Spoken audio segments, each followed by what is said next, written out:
Bon après-midi, chers téléspectateurs. Bienvenue à votre rendez-vous de l'information, votre émission, la une des tabloïds qui prend tout de suite son envol, votre exercice quotidien de lundi à vendredi à 12h30 minutes. Bienvenue, c'est un heureux plaisir d'être parmi vous cet après-midi et de savoir que vous êtes de plus en plus nombreux à suivre ce programme. C'est donc parti pour un nouvel exercice que vous adorez. D'ailleurs, et n'oubliez surtout pas, on ne le dira jamais assez, vous pouvez nous suivre en direct où que vous soyez. L'information donc pour ce jour de mardi 28 juin 2016, il y a du nouveau, naturellement, plus au niveau, parce que vendredi on en parlait encore, la CONAC qui devait bien sûr apporter son idée, ses comptes sur la corruption de l'année, comptant pour l'année 2014. Le rapport de la CONAC donc a révélé certains indices et l'information ce jour à travers les journaux. Nous allons faire le tour et aussi des interviews des personnalités très bien reconnues dans le monde du sport. Nous allons tous ensemble faire un tour et décortiquer ensemble l'information parue dans les journaux ce matin. Alors, pour les journaux parus dans les kiosques et pour ceux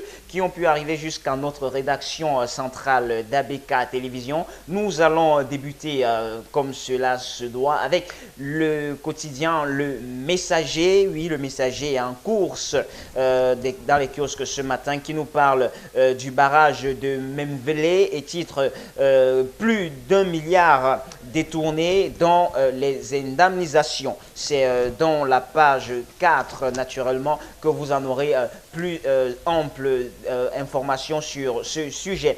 Déjà le journal nous dit que 64% du total des indemnisations reversées de manière frauduleuse par le comité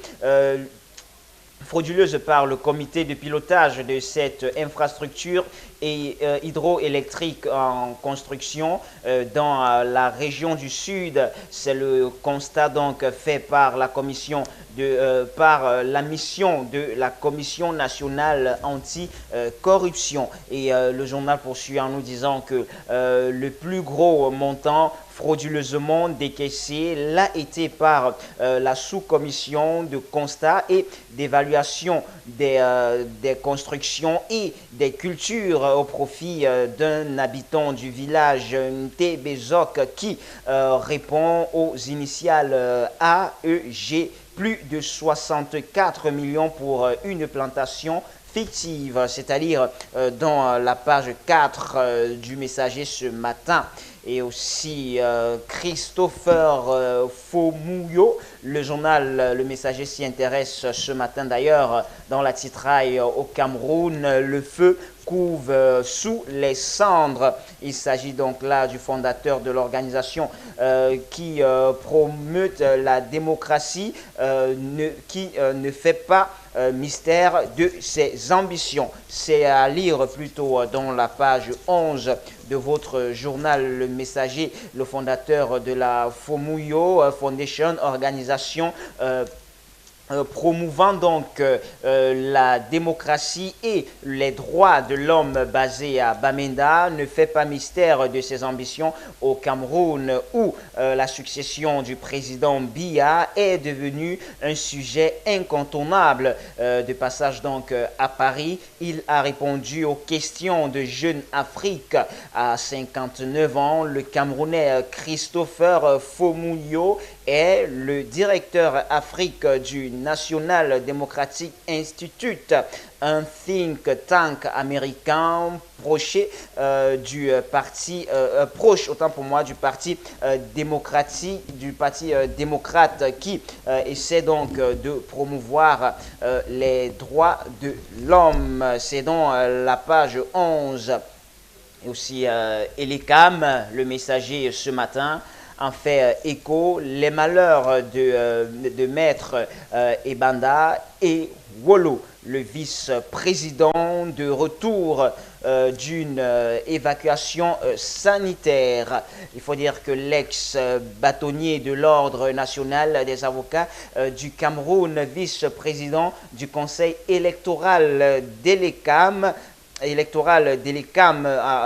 au Cameroun, voilà donc est de retour au Bécaye après plus de 7 mois d'évacuation sanitaire, a fait presque de l'autostop pour rejoindre sa résidence au quartier Bankomo, nous dit le journal Le Messager ce matin, c'est-à-dire dans les colonnes, plus précisément dans la page 3. Et téléphonie mobile aussi pour ce matin, voilà, ne passe pas aussi inaperçu. Voilà, téléphonie mobile, donc l'enclavement plombe l'identification des différents opérateurs, font face à de nombreux obstacles.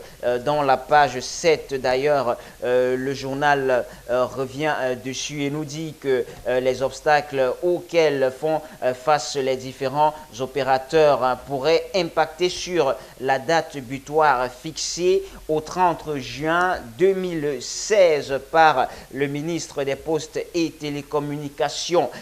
Par ailleurs, donc, a appris le journal Le Messager et nous le fait d'ailleurs savoir ce matin, par ailleurs, de sources internes aux opérateurs de téléphonie mobile. Elle plonge donc voilà donc la distance est longue entre les localités qui constituent un autre goulot d'étranglement. Voilà, le journal nous dit que l'opération,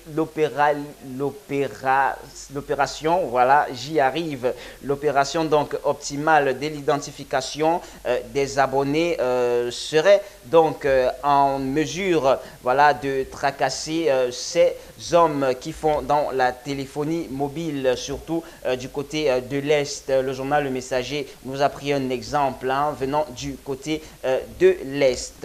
Donc, pour plus d'informations sur ce sujet problématique, c'est dans la page 7 que vous en aurez ample information. Et à son pied de page ce matin, Le Messager revient sur la grippe aviaire et nous dit que les aviculteurs sautent sur la primature pour exiger donc la réouverture des marchés en page 4 d'ailleurs. Voilà donc, c'est tout ce qu'on peut dire comme grand titre paru dans Le Messager ce matin. Nous allons continuer cette fois-ci avec le quotidien Le Jour qui nous parle du rapport de la CONAC et titre « Comment les indemnisations de la catastrophe d'un SAM ont été détournées ». L'ex-directeur général de la SCDP, Jean-Baptiste Nguini Efa, est donc accusé. Et le rapport donc de la CONAC sur l'état de la lutte contre sur l'état de la lutte contre la corruption au Cameroun en 2014, présenté hier 27 juin, recommande que le TCS soit saisi de cette affaire liée à l'indemnisation des victimes de ce grave incident survenu en 1998 à Yaoundé.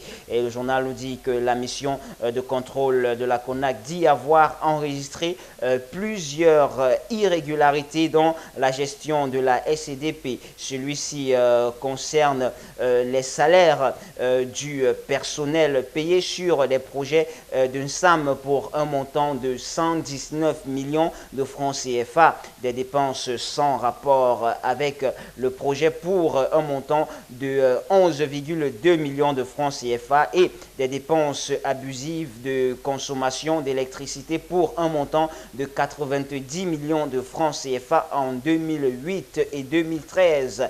Des suspicions donc dans l'exécution des marchés publics, c'est-à-dire dans la page 2 du journal Le Jour ce matin. Également, le journal Le Jour s'arrête et nous parle d'un monsieur, voilà un entretien donc avec un monsieur, un grand monsieur du football camerounais et même mondial. Jérémy Nditap se confie au jour dans la page 9. Donc vous aurez les éléments, tous les propos de l'homme qui a donné tout son existence au football en ne répondant à la presse qu'aux sorties des matchs. Pas plus même lorsque, contre toute attente, il y a 4 ans, Jérémy arrête sa carrière de football. Il ne se lance pas comme les autres aux journalistes pour parler de ses 117 sélections et ses titres collectifs rassemblés à l'appel pendant ses 20 ans de carrière pleine, mais en partageant quelques minutes de sa précieuse vie d'homme effacé. Nous avons donc compris que l'ancien lion indomptable est une vraie bibliothèque, précise le quotidien Le Jour de ce matin. C'est dans la page 11. Découvrez donc tous les propos de Jérémy Nditap qui nous parle de sa vie hors football. Aussi pour sortir du jour ce matin, Le Jour nous balade un peu à l'étranger. Il nous parle de la sortie britannique de l'Union européenne. L'Afrique payera aussi, nous dit Le Jour ce matin. Et au Kenya, par exemple, il faut dire que la sortie émotive des Britanniques de l'Union européenne n'est pas sans conséquence pour le continent africain. Il s'agit donc d'un Brexit au Kenya, par exemple. Le gouverneur de la Banque centrale, Patrick Njoroge, a estimé que le pays pratiquerait de la récession globale enclenchée par la sortie du Royaume-Uni de l'Union européenne. Et en Afrique du Sud, exemple aussi, le Brexit pourrait faire perdre 0,1% de croissance à l'économie déjà proche de la récession. Voilà donc pour ce qui est du jour ce matin, c'est à lire dans la page 6. Nous allons continuer cette fois-ci avec Aurore, paru aussi dans les kiosques ce matin. Aurore qui nous parle de gestion catastrophique et titre le directeur général de la CCAA scelle le sort du directeur général de la Camerco. C'est en page 3 l'interdiction donc du vol, de l'interdiction de vol des avions de la compagnie nationale camerounaise a fini par mettre le président de la République au parfum de la gestion catastrophique que ses collaborateurs ont longtemps soutiré de ses parafeuilles. Un conseil d'administration donc extraordinaire est annoncé, c'est-à-dire dans la page 3 de Aurore ce matin. Et Michel Michaud-Moussala, son journal aussi ce matin nous parle d'électricité. Les sociétés de sous-traitance des NEO préparent une grève. C'est plutôt dans la page 6 que vous en aurez des éléments de réponse, des éléments de connaissance. Voilà, on y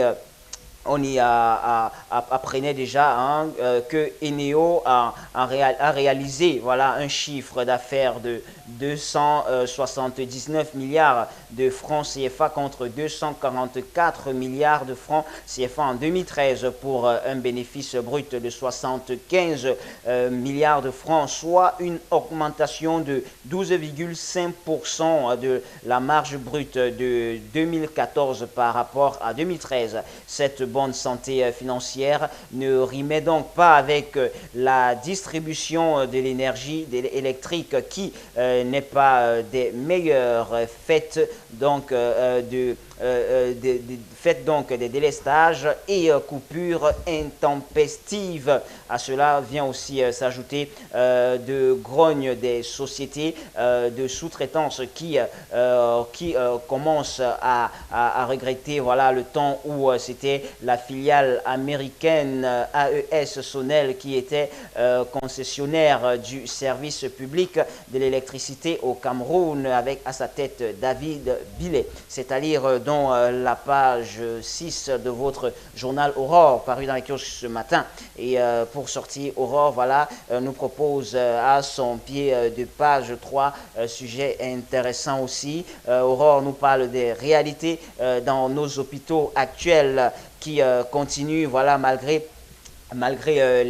l'ordre qui avait été souligné par le ministre de la Santé publique à l'endroit de nos établissements sanitaires, hôpitaux publics, l'accès aux soins de santé reste une gageure. C'est-à-dire pour ce sujet dans la page 7, le calvaire pour des personnes malades à tomber, à avoir bien sûr des soins efficaces. Et aussi la culture, le festival Mvok Lia, victime des bataille interne des élites. C'est dans la page 5.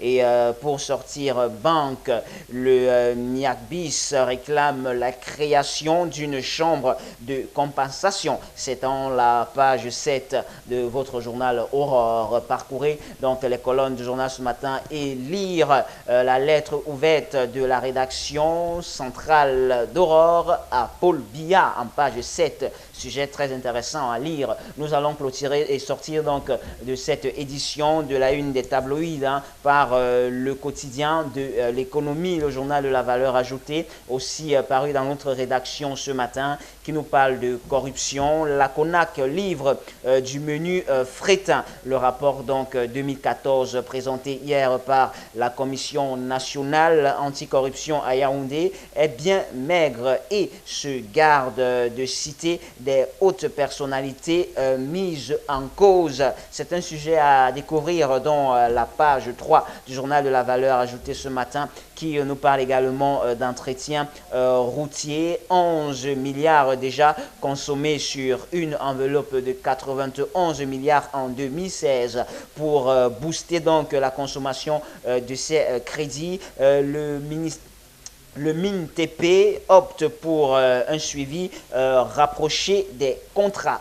Voilà, c'est à lire en page 5. Et aussi Management, le quotidien de l'économie ce matin, fait allusion et titre quand la compétence se conjugue au féminin. Le journal nous donne quelques exemples des femmes dynamiques, bien qu'évoluant donc dans un environnement difficile. Adèle Kamchwang, PDG de la Tropique Industrie, et Françoise Bayemi, directeur général de la Fritzcam, et Bettina Gemto Michaelis, directeur général de Buetec, etc., se démarquent grâce au courage et la persévérance, nous dit le journal ce matin. Un sujet à lire dans la page 4. Allez découvrir donc le quotidien de ces dames dynamiques qui font les cas d'exception dans le monde. Voilà. Et pour sortir donc du quotidien de l'économie, le journal de la valeur ajoutée ce matin nous parle de pisciculture dans la titraille. L'Anvila veut booster la production de poissons avec le lancement donc du projet Agropole. Des acteurs de la chaîne s'organisent pour assurer une autosuffisance en poissons dans la région du Sud. Découvrez ce sujet dans la page 7 et la page 10 de votre journal de la valeur ajoutée paru dans les kiosques ce matin. Voilà donc, chers téléspectateurs, c'est sur cette information que nous allons mettre un terme à notre émission La Une des tabloïds, édition du 28 juin 2016. Je vous donne rendez-vous demain pour une toute nouvelle édition de votre émission préférée. En attendant, voilà, n'oubliez pas que vous pouvez nous suivre en direct. Allez sur YouTube, tapez La Une des tabloïds et vous pourrez donc voir, visionner en live les émissions que nous avons déjà calées et puis rattraper même, pourquoi pas, l'actualité. Et et aussi sur Facebook. Vous pourrez donc liker et apporter vos impressions sur la qualité de cette émission. Merci beaucoup de nous avoir suivis. Je vous laisse en compagnie des programmes alléchants d'ABK Télévision. À demain.